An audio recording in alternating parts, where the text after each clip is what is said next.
찬송하는 그대로 하나님의 축복의 사람이죠. 주님 그대를 너무 사랑하시죠. 우리 성님은 아름다운 찬송, 그대 헌신은 향기로운 기도, 그가 밟은 땅 어디에서라도 주님의 이름으로 맞을 거예요. 주께 힘을 얻고 주께 힘을 얻고 그 마음에 시온의 내가 있는 그대로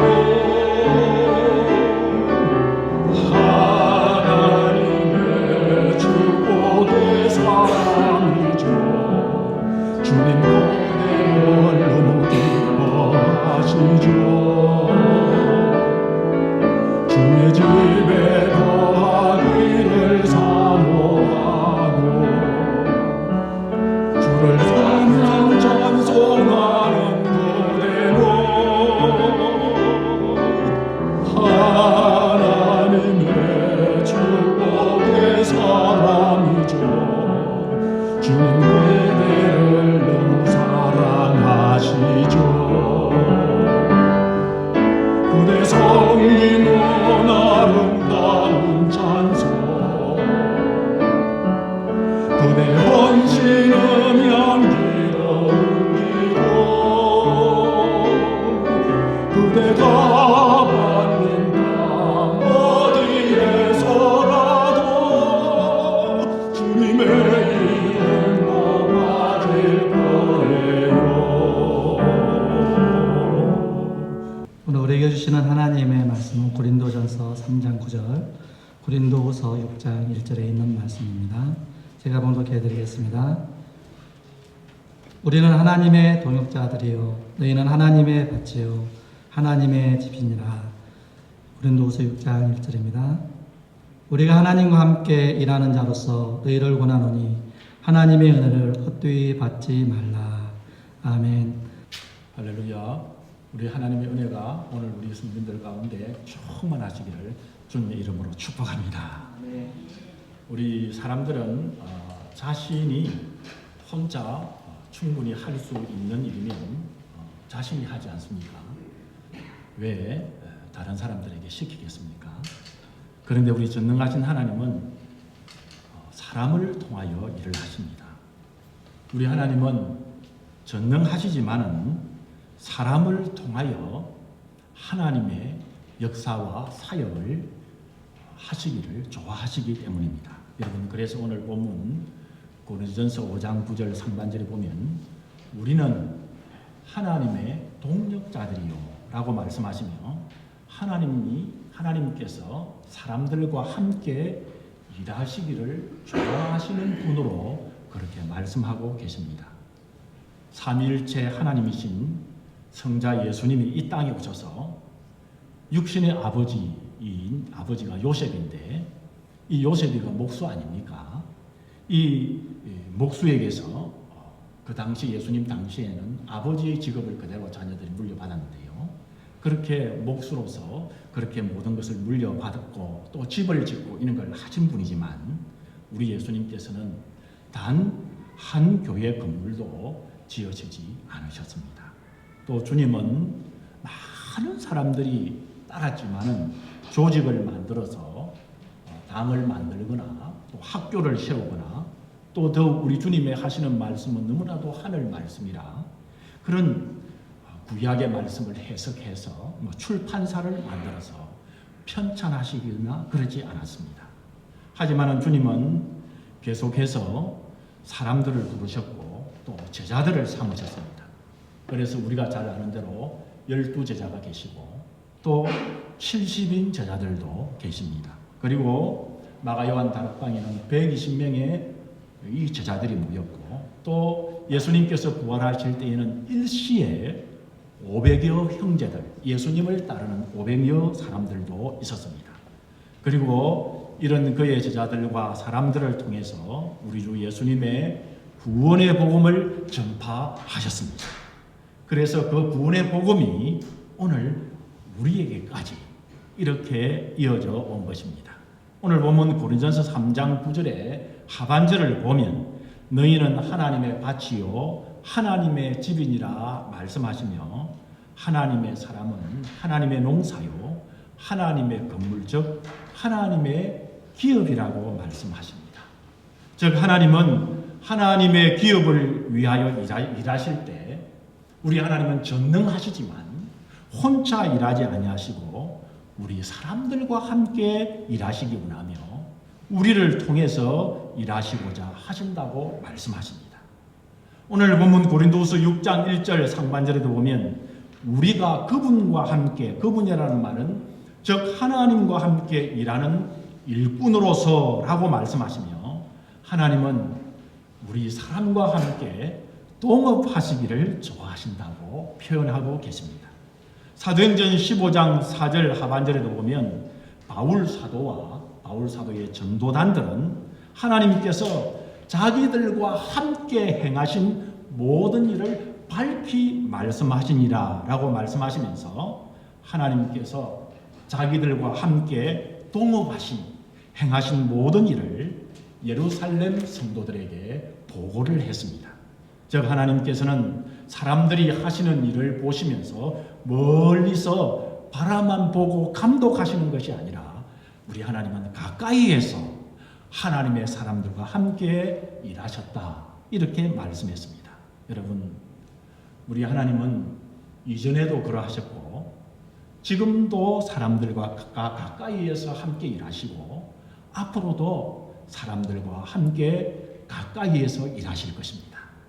우리는 오늘 말씀을 통하여 하나님께서 우리와 가까이 우리를 통하여 우리 하나님은 일하신다는 것을 분명히 인식하시고 하나님께서 우리와 함께 일하실 때 합당한 하나님의 사람 그리고 합당한 하나님의 일꾼이 되는데 우리의 신앙생활에 초점을 두면 좋겠습니다. 그리고 하나님은 하나님의 일을 하실 때 누군가를 통하여 일을 하시고 누군가를 찾아서 그 사람을 통하여 일을 하시는 분이신 것입니다. 여러분 이 원리는 제가 말씀드리는 것이 아니라 하나님의 말씀인 창세기서부터 요한계시록에까지 일관되게 말씀하는 원리인 것입니다.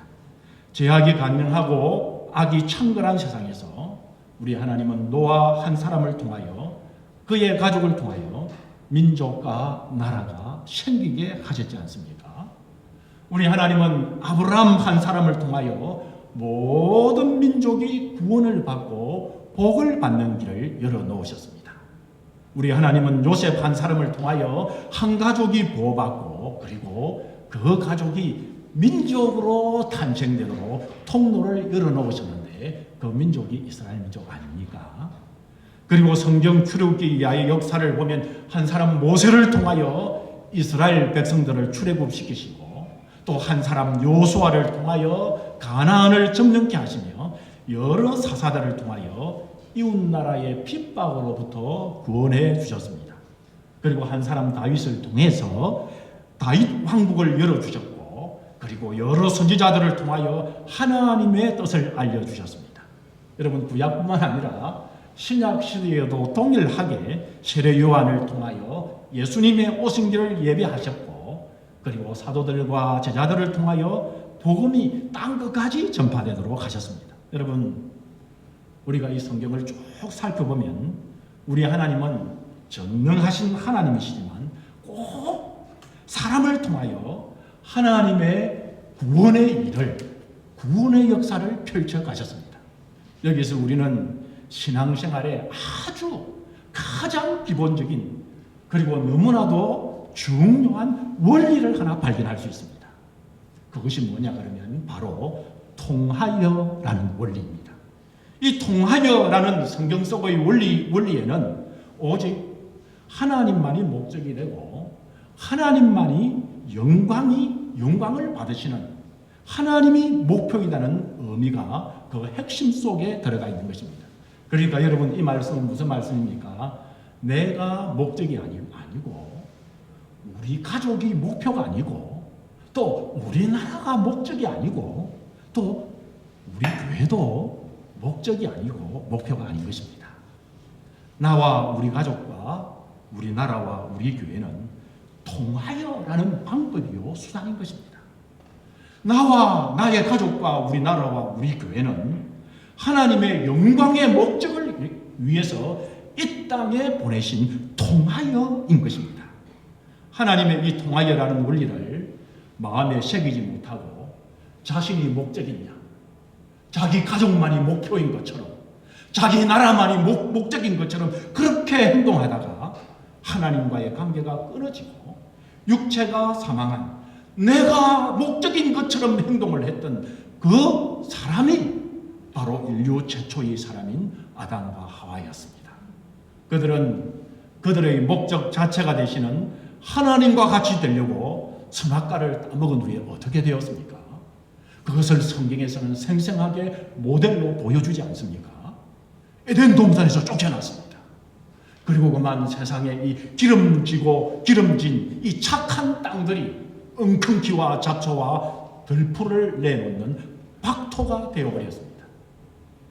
그들이 즐기던 일거리가 이제는 고된 노동이 되어버렸습니다. 그리고 하와는 아기를 낳는데 죽기까지 고통을 당해야 했습니다.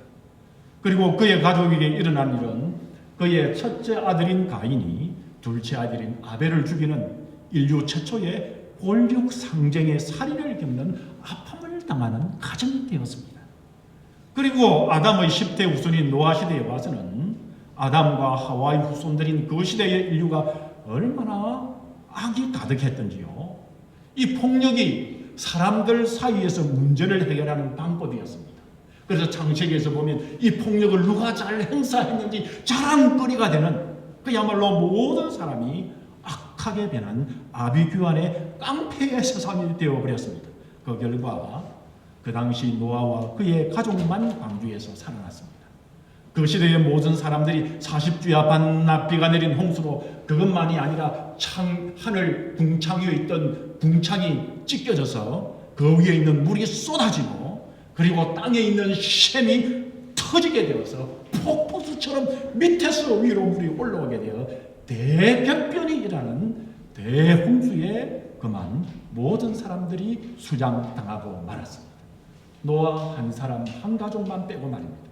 출애굽기에서 보면 이스라엘 백성이 여리고성을 무너뜨릴 때 이 아간이라는 사람은 지도자 여호수아와 여러 사람들과 함께 자신들을 통하여 하나님께서 여리고를 무너뜨리고 점령하게 하셨다는 사실을 잊어버리고 자신이 목적이 되어서 금과 은과 그 당시에 신할산에 있는 그 이 명품 옷을 숨기게 되었습니다.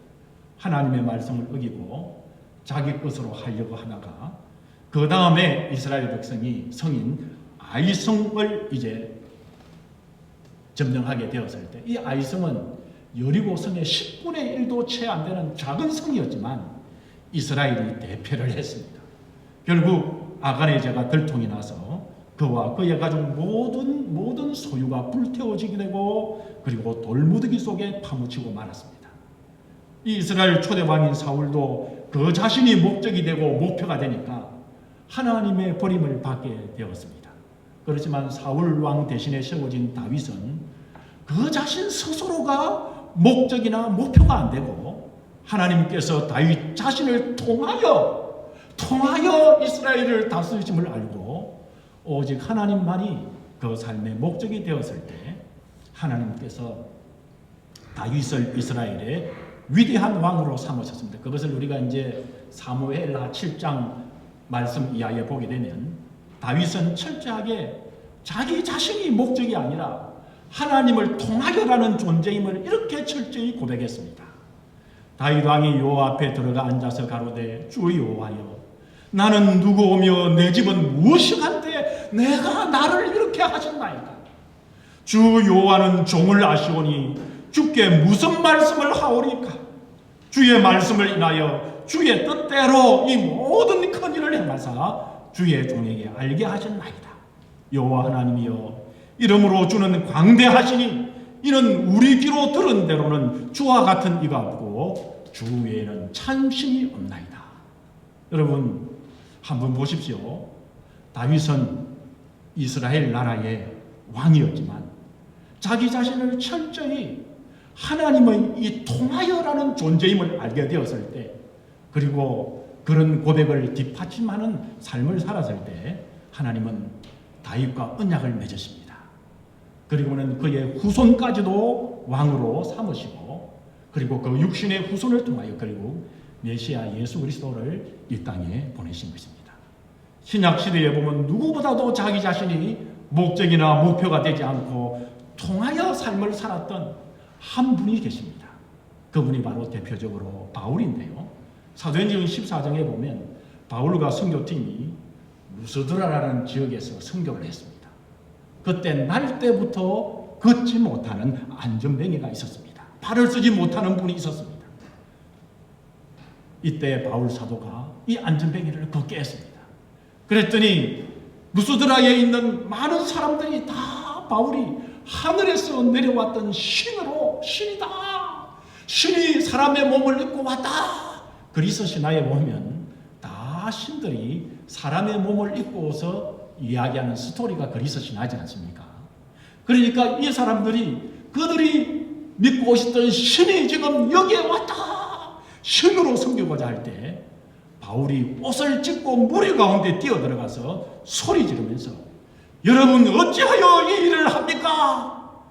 여러분, 나도 여러분과 같은 똑같은 성정을 가진 그런 사람이요.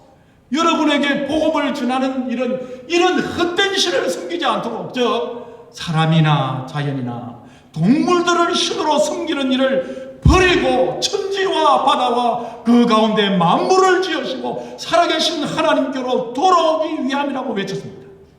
바울은 루스드라 사람들에게 자기는 단지 하나님께서 바울 자신을 통하여 기적이 일어나게 하신 것이지 바울 자신이 무슨 신이 아니라는 사실을 철저히 외쳤습니다. 그래야 하나님께서는 철저하게 통하여라는 진리를 알고 깨닫고 사역한 바울을 통하여 유럽을 복음화시키시고, 그리고 여러분 신약 성경이 몇 권입니까? 27권 가운데 13권을 바로 이 바울을 통해서 기록하도록 하셨습니다. 저는 요즘에 성경 속에 있는 인물들을 공부하고 연구하고 있는데요. 첫 번째 인물인 아담에서부터 제가 연구하는 인물 마지막 51번째 인물인 예수님의 육신의 동생 야고보까지 모든 성경의 인물들을 관찰해 보면 한 인생의 성공과 실패, 그리고 영적 미성숙과 성숙의 열쇠는 바로 이 통하여라는 이 말의 의미를 철저히 깨닫고 실제의 삶에 적용하고 있는가 있지 않는가, 그것에 있었습니다.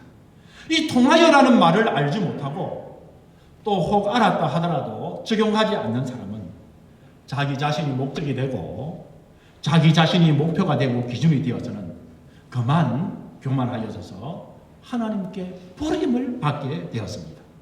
때로는 이 통하여라는 말을 알기는 알지만 깊이 깨달지 못했을 때 뭔가 자기 생각대로 계획대로 안 된다고 해서 실망하여 자기 스스로 그만 넘어지고 자포자기해버리는 사람들도 볼 수 있었습니다. 그러나 통하여라는 말을 알고 적용한 사람들은 그들이 성공한 가운데서도 하나님께서 하신 것입니다. 그렇게 고백하며 하나님께 영광을 올리며 겸손하고 또 그 이름이 유명해져도 통하여 이루어진 것이니 하나님만이 존귀와 영광을 받으시기에 합당하십니다 라고 찬양하는 사람들이었습니다.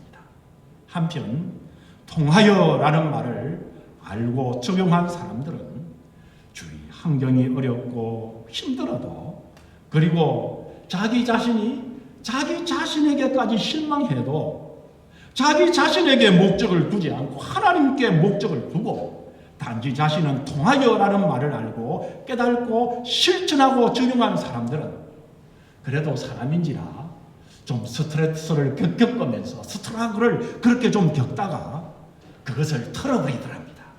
털어버리는 것이었습니다. 그리고는 나는 통하여이지 나 자신이 목적이 되거나 목표가 아니지라는 마음을 먹고 하나님께 영광을 위하여 다시금 일어서고 전진하여 그들의 삶이 하나님 안에서 성공적으로 은혜를 거두는 사람들의 모습을 볼 수 있었습니다. 여러분, 우리가 이제 성경 말씀을 보게 되면 하나님께서는 이 마음을 굉장히 강조하셨습니다.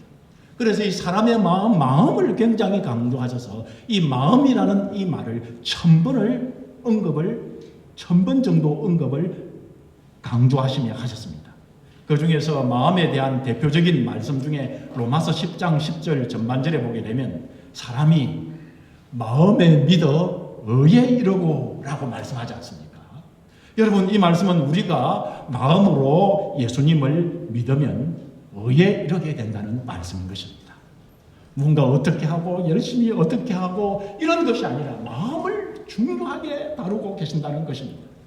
사람은 이 마음이 이렇게 구원받는 자리에까지 이르는 이 자리를 잡고 있다는 중요한 말씀인 것입니다. 그래서 흔히 우리가 하는 말 중에 죽고 사는 것은 무엇에 달렸다고 이야기합니까? 사람의 마음 먹기에 달려있다. 그렇게 말하지 않습니까? 이 말은 마음이 중요하다는 말을 우리 스스로도 잘 알고 있다는 말씀인 것입니다. 빌립보서 4장 6절에서 8절에 보면 아무것도 염려하지 말고 오직 모든 일에 기도와 간구로 너희 구할 것을 감사함으로 하나님께 아뢰라. 그리하면 모든 지각에 뛰어난 하나님의 평강이 그리스도 예수 안에서 너희의 마음과 생각을 지키시라 말씀합니다. 그러니까 이 말씀은 모든 일을 하나님께 또 기도하고 간절히 감사까지도 간절히 간구하면 하나님께서 그렇게 간구한 대로 다 응답받는다 이런 말씀보다는 우리가 이렇게 기도할 때 우리 성도들의 마음과 생각을 지켜주신다.